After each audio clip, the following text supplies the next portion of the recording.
Carnelian Way. Carnelian. I think that's how you pronounce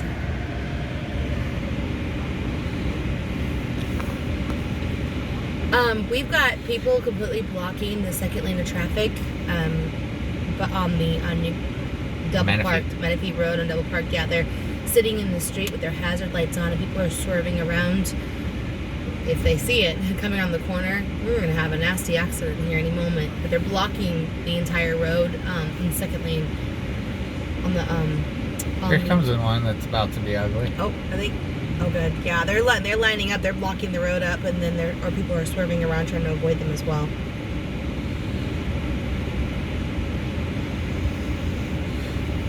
Same cars. In the street. Same cars every day. Same people. Same culprits. Around trying to avoid hitting them. Look at this poor guy. Oh, this guy. He's got a trailer. And he's gonna cut that vehicle. Oh, dang, that was bad. So you guys will be able to send somebody out to hopefully open this up so no one gets hit? Okay. My name? Oh. Okay, cool. Thank you so much. Yeah, there's gonna be an accident here if they don't open this road up. It's gonna be bad. Okay. Thank you. Bye-bye. We'll see. So, let's see. So 147.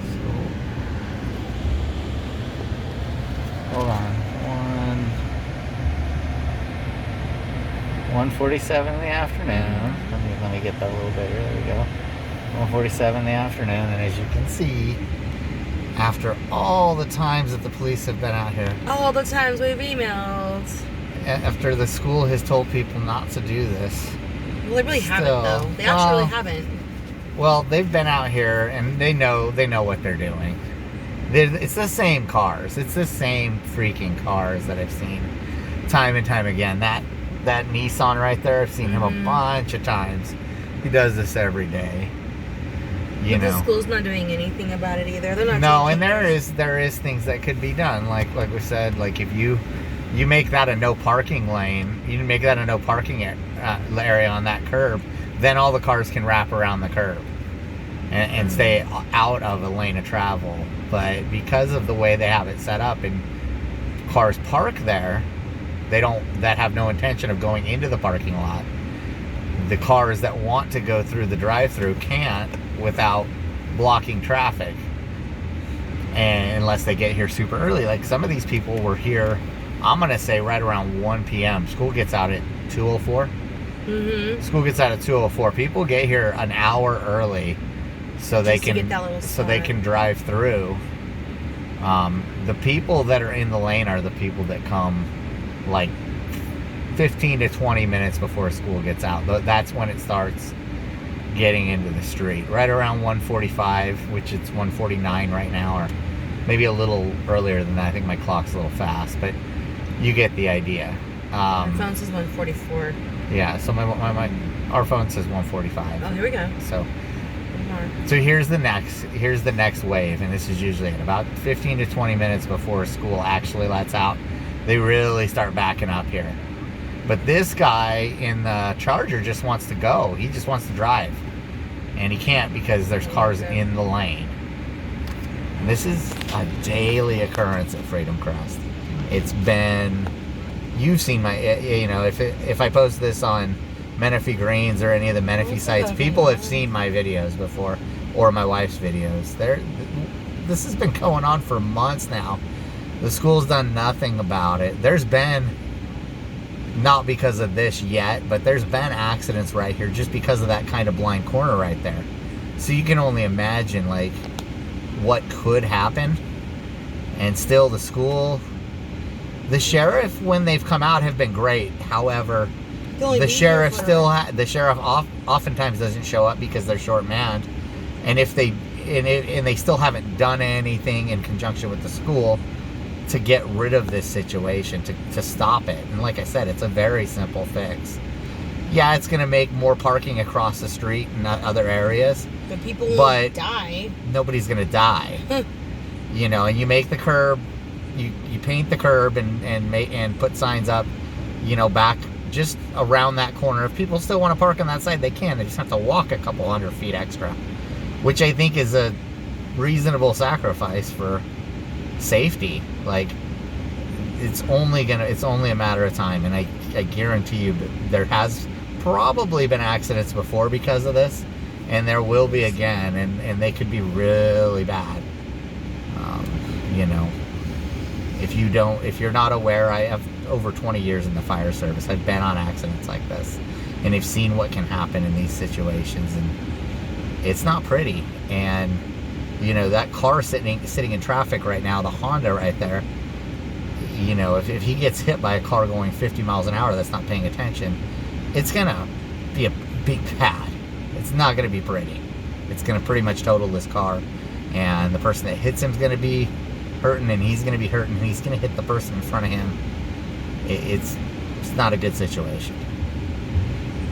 So, it is what it is. I mean, they seem undeterred by the fact that the cops continue to come out. But I think it's also, the cops have done a good job as far as deterring them when they're here. But the one thing the cops haven't done is sit and write tickets for people blocking traffic.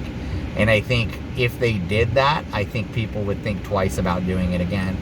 But I also think if the school, like in the way that they love to ask us for money, you know, they have no qualms. Sent a single message. They have no qualms about sending messages via the phone asking for money or this or that or this fundraiser.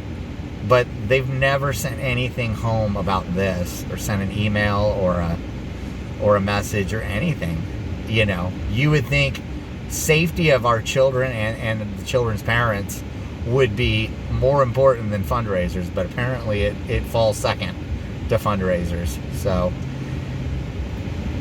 just an amazing display right here. We've even told them, why don't you guys send something out in an email or something, and they refused to do it. No, we've given, I don't like to just sit here and like be like, that's unsafe. I've called the superintendent.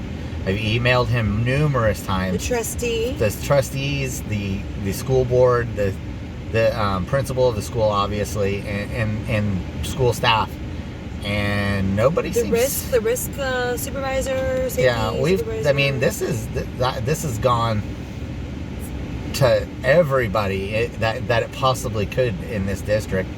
It doesn't even make the school board minutes. Like, it's not even something they want to discuss. It seems like a situation they just prefer to sweep under the rug, and they'll be sweeping bodies at the same time. Well, I mean, eventually that's what I see happening eventually, and it's just amazing to me that they even have there's even firefighters on the board that have seen this, that who've been included in the messages, because I thought, well, if anybody else would understand. And he seems to understand, but he's still not pushing for this to get fixed, or not pushing enough. And you know, this time of year we're all very busy, but man, it just seems like something could be done here a lot quicker than it has, and it just continues to be a problem. Well, I think he has to get over it. See, and that's the safety issue there. He didn't realize. Luckily, he had slowed down quite a bit, but he didn't realize that he was going to be in the street. So he was going to be stuck behind that car in the street because they're blocking a lane of travel. Unbelievable.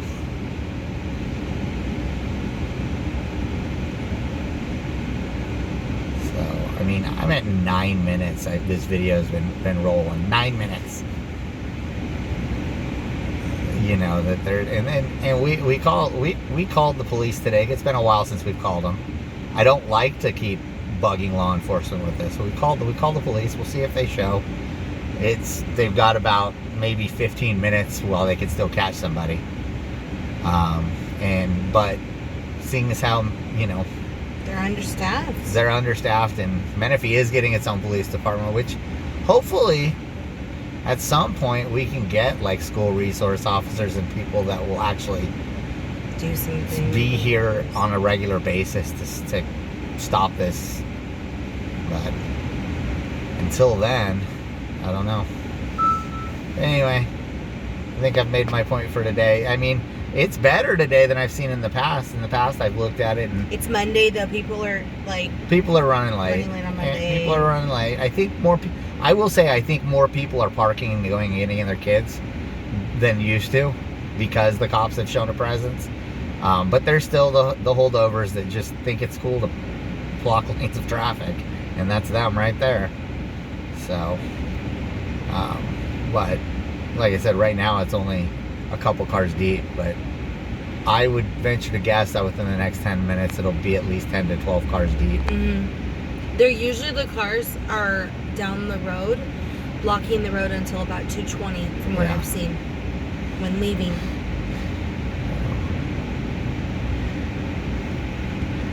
I mean, I also record this because I'm sitting here, and if an accident does happen, I'll have some video I can give the people that were involved so they can sue the school. See, this guy has to get around now because those people are blocking. I mean, it's already happened at least 5 or 6 times where somebody's had to quickly try to get over. So. Well, this ought to be interesting.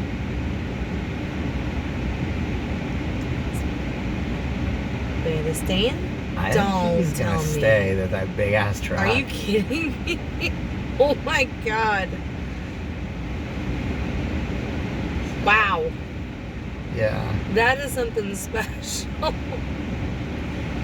Oh my god. So. Let's stick out like a sore thumb and completely block the road in my big ass truck. Yeah, I think this guy's gonna join the party because he didn't get over.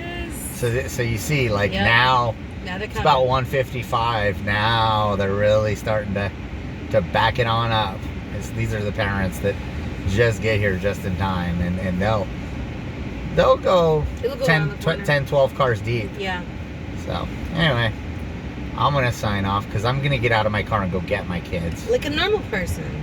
Like most of these people out here that are logical and not stupid and don't have a death wish. What's this going on? Is he gonna swerve?